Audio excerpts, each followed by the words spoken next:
Eu juro que foi uma das melhores comidas que eu já experimentei. E ainda assim eu saí do restaurante com aquela sensação de, não sei se volto. E o problema não era a comida, que teoricamente é o item de maior valor agregado de um restaurante, né? Era outra coisa. Na verdade, é algo que eu percebo que prejudica com muita frequência empresas que crescem, mas parece que esquecem de crescer por dentro. Deixa eu te contar o que aconteceu. Se você é nova por aqui, eu sou Thaís Cirilo, engenheira de formação com mais de 10 anos de experiência aplicando gestão na prática e ajudando mulheres a crescerem com leveza as suas empresas, lucrando mais sem precisar trabalhar mais.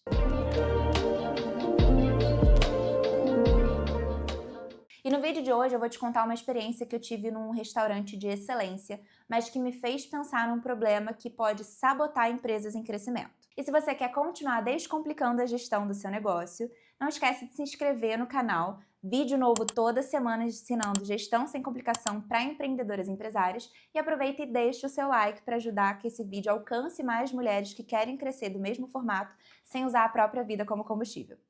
Esses dias, uma amiga minha me chamou para ir no restaurante aqui na Zona Sul do Rio, que ela já estava animada de conhecer há um tempo, um restaurante peruano, e eu topei.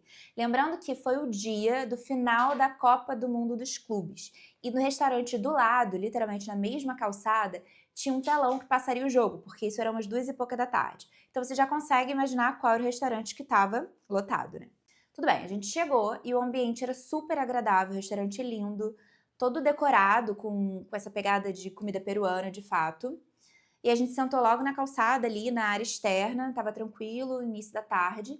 Só que a gente começou a perceber desde o início, por exemplo, que a gente precisava chamar as pessoas que estavam atendendo e nenhuma duração de tempo com o braço levantado era suficiente para chamar a atenção dessas pessoas. Beleza, quando as pessoas chegavam na mesa, elas eram super simpáticas, tratavam a gente muito bem, a gente já fez até o pedido da entrada, fez o pedido de algumas bebidas e aí começou alguns detalhes de confusão. Exemplo, o Gui foi lá e pediu um chopp e veio uma cerveja. A gente foi lá e pediu mais um copo e esse copo nunca chegou.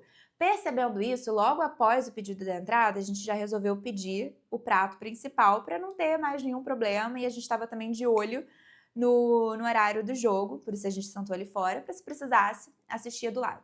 Então o restaurante não estava tão cheio, mas claramente não era um restaurante tão recente, mas não era também de muito tempo ali. Detalhes.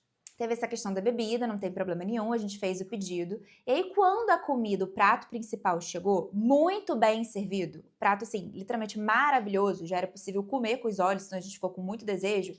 Eu, que reparo muito nessas coisas, e aí geralmente eu guardo pra mim, pra não parecer chata nesses detalhes, mas você vai entender o fio, a linha de raciocínio que eu tô construindo. Eu logo reparei que a moça botou os pratos na mesa pra gente, só que não tinha nenhum talher. Beleza, a gente ficou olhando ali no desejo, moça, faltou o talher e tudo mais, e aí começa a esperar. Logo no momento que ela veio trazer o talher, eu pedi pra ela trazer um pouquinho de sal pra salada.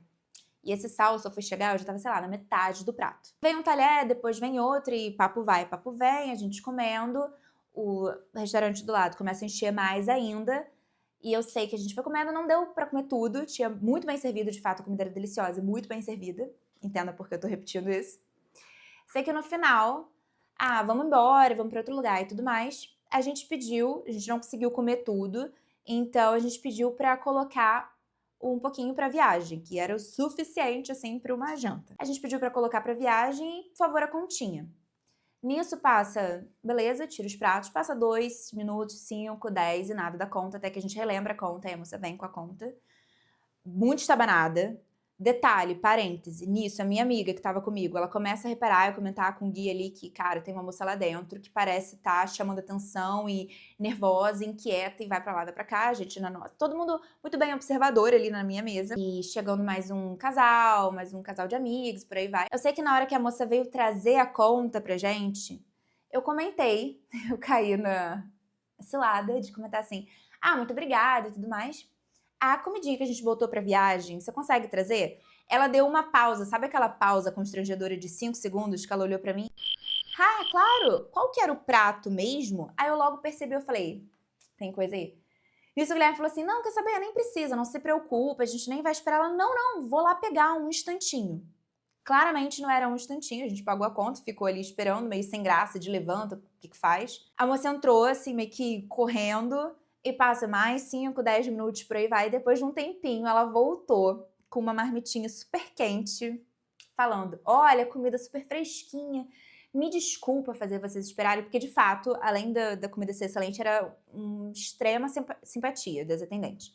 Me desculpa, mas a moça que levou se confundiu e jogou fora. Então, mas a gente preparou um prato pra vocês levarem, não tem problema nenhum. E eu de olho assim, cara, que pena da comida ser tão deliciosa, porque será que eu vou conseguir experimentar de novo, frequentar de novo? Porque eu vou passar pano da comida ser tão gostosa. Mas será que vai dar tempo de eu conseguir voltar para experimentar o restaurante de novo? Depois de presenciar esse excesso de desperdícios de tempo, dinheiro, recursos que eu vi ali acontecer? Principalmente quando a empresa, dependendo do momento que ela tá, a curva de crescimento dela. E até porque, por exemplo, ali a gente estava entre amigos. Vou passar mais um pano também, porque nessa altura do campeonato, o restaurante do lado que estava passando o jogo, um time completamente que ninguém esperava, quando todo mundo conversou de aposta, de gol e tudo mais, ninguém esperava que logo esse time já fosse meter uns 2 gols em menos de meia hora de jogo, já tinha feito, ou seja, já tava um furdunço. Tava ali uma pequena atmosfera agitada. Mas eu vou passar esse pano porque tava tudo isso acontecendo, a comida era gostosa, mas não necessariamente outros clientes que vão frequentar vão ter essa mesma paciência. Então, começa aquele risco de conquistar uma clientela, mas não manter aquela clientela. E aí fica naquele detalhe de sempre precisar investir em marketing, porque talvez a indicação não funcione e o CAC mais próximo de zero vai chegando ao chão, né? CAC, custo de aquisição de clientes, que é aquilo que a gente busca que seja o mais reduzido possível para a gente não investir tanto para novas pessoas conhecerem. Eu sei que diante dessa situação eu até saí comentando, putz, será que vai dar tempo da gente frequentar o restaurante novamente? Logo me veio na cabeça esses problemas que são muito comuns, não exclusivos, mas que são bem comuns de empresas familiares que cresceram, mas que não necessariamente saíram daquele modo sempre foi feito assim. Nesse caso exclusivo, eu até descobri, depois eu fui pesquisar, que era uma empresa franquia, então não era mais um restaurante de bairro com charme, é uma marca, de fato, é uma empresa em expansão e aumentando as suas franquias. E aí fica a pergunta, até quando uma comida boa ela vai segurar esse atendimento com muitos gaps e esse excesso de desperdícios no processo? E até em que parte a liderança vai entender que não necessariamente é uma má vontade da equipe? Pode ser falta de treinamento, pode ser um dia atípico, uma ausência da gestão de como as coisas precisam acontecer. Lembrei de outra sensação, ainda mais recente, que eu já acompanho há meses, para te mostrar que essa condição de cresceu, mas não cresceu por dentro, não é restrita só a restaurantes. Claro que não, né? Eu percebi algo em um salão que eu frequento para fazer minha unha em alguns momentos. Eu sempre vou no final da semana, que é quando eu consigo uma brecha, uma flexibilidade na agenda do escritório. Então, como você sabe, salão de beleza final da semana, ele geralmente vai estar mais cheio. Eu comecei a perceber que 10 em cada 10 vezes que eu chegava no salão ali na sexta-feira, a responsável, não sei se eu posso chamar de gerente, mas ela é responsável ali por ordenar, passar ordem para as meninas, garantir algum atendimento do cliente um pouquinho mais pessoalizado. E depois de um tempo eu ainda descobri que ela é irmã da dona, então as coisas começam a se explicar. 10 a cada 10 vezes que eu chegava no salão, ela estava cuidando do cabelo dela. Então ela parava alguma das funcionárias para aproveitar e fazer uma hidratação, uma escova e por aí vai. No meio desse cuidar de si, que já era muito comum, na última semana que eu estive lá fazendo minha unha, tinha mudado os lavatórios do salão, então deixaram de ser 3, passaram a ser 2 individuais. E eu percebi que uma menina desceu, uma das funcionárias, viu uma oportunidade do lavatório estar vazio ali, isso assim, no meio da tarde de uma sexta-feira, e pediu para outra funcionária lavar o cabelo dela. Nisso, chegou um cliente, que seria atendido por uma terceira funcionária, que precisou ficar esperando, mas ele não sabia por que ele estava esperando, ele não sabia que não era cliente, enfim, não cabia a ele, porque todos os lavatórios estavam ocupados. E para ser a cereja do bolo, um dos lavatórios entupiu. Então aí que virou um gargalo no processo. Se todo mundo precisava fazer o cabelo, precisava passar pelo lavatório, imagina como é que ficou a situação das agendas e os clientes chegando e aquilo ali virando uma fila, sendo que essa gestora, ela ficou extremamente desconfortável, extremamente brava. Meu olhar atento para esses detalhes. Ah, chamou as meninas, deu uma bronca ali no cantinho, mas isso para te mostrar que como essas estruturas de eu faço porque posso, porque sempre foi feito assim, porque eu sempre consegui, vai atrapalhando o processo, inclusive para os clientes. Isso vai afetar aquele por que eu não consigo crescer, por que eu faturo mais no lucro, por que as pessoas frequentam, mas não voltam, não me indicam. Todo mundo aqui é, de alguma forma, usuário de algum serviço, de algum produto. E por melhor que seja aquele produto ou aquele serviço, é um processo inteiro de atendimento que a gente sempre vai olhando do início ao fim, desde o momento que o cliente chega até o momento que ele volta ou não. A questão é que quando o negócio cresce, o que funcionava antes pode ser justamente o que faz o negócio começar a travar. Então, quando a gestora ela não percebe que agora ela tem muito mais variáveis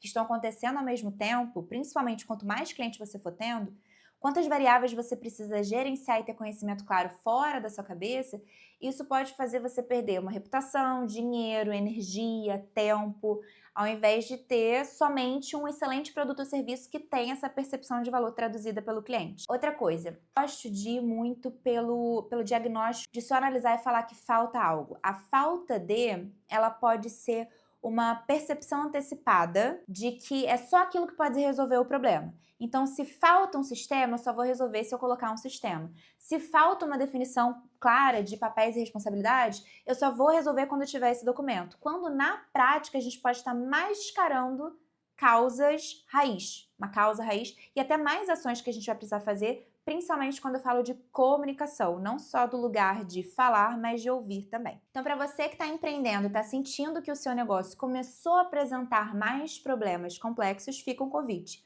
Olhar o processo como um todo, toda a sua rotina e parar de focar só nesse falta algo, porque se falta algo pode estar te prejudicando, inclusive porque o segredo está em entender todas essas múltiplas causas e olhar de forma integrada. Agora me conta aqui nos comentários, você como cliente de algum lugar já passou por alguma situação parecida? E agora como empresária, você está na dúvida se tem alguma coisa que precisa ajustar, que você precisa melhorar e você não sabe por onde começar? Coloca aqui para mim que eu vou te ajudar a pensar de forma estratégica sem o meu envolvimento emocional na sua empresa. E se esse vídeo fez sentido para você, não esquece de se inscrever aqui no canal para receber vídeo novo toda semana e encaminhar esse vídeo para mais uma amiga empresária para crescer com leveza sem usar a própria vida como combustível e sem precisar seguir nesse caminho do empreendedorismo de forma tão solitária. Até o próximo vídeo.